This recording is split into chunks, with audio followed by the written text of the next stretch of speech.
Welcome to our last video in this series about the Champions in Conservation Learning Network. So far, we have explored the functions of natural resources, the benefits of connecting with the USDA and Nrcs offices, and some conservation techniques and training tools.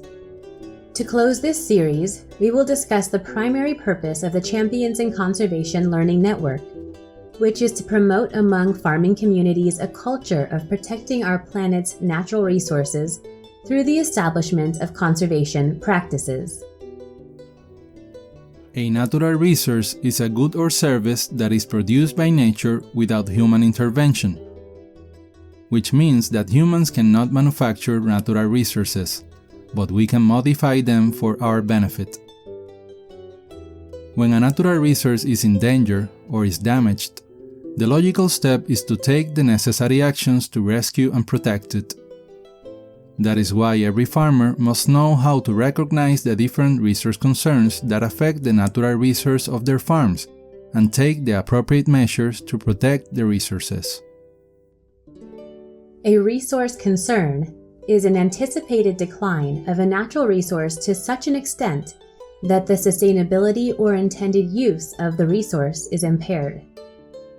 The purpose of our program is to help agricultural producers recognize the resource concerns that affect farming production and teach them to solve these concerns by establishing the ideal conservation practices.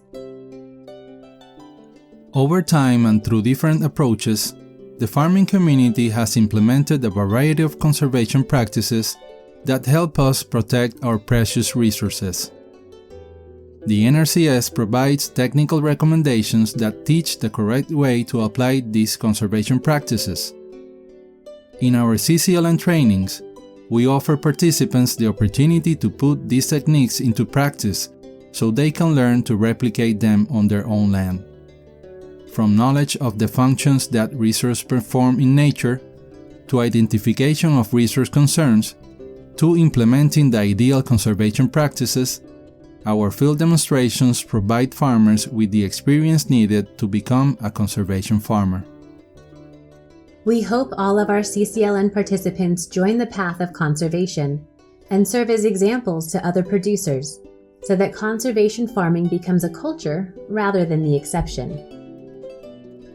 We also invite you to join us in the Champions in Conservation Learning Network and become part of this culture too, aiming to change the way we do agriculture and the way we treat our planet. You're welcome to contact us at the email address on the screen, and if you've enjoyed this series, please like our video and subscribe to our channel. Thank you so much for watching, and we wish you all the best with your farming endeavors.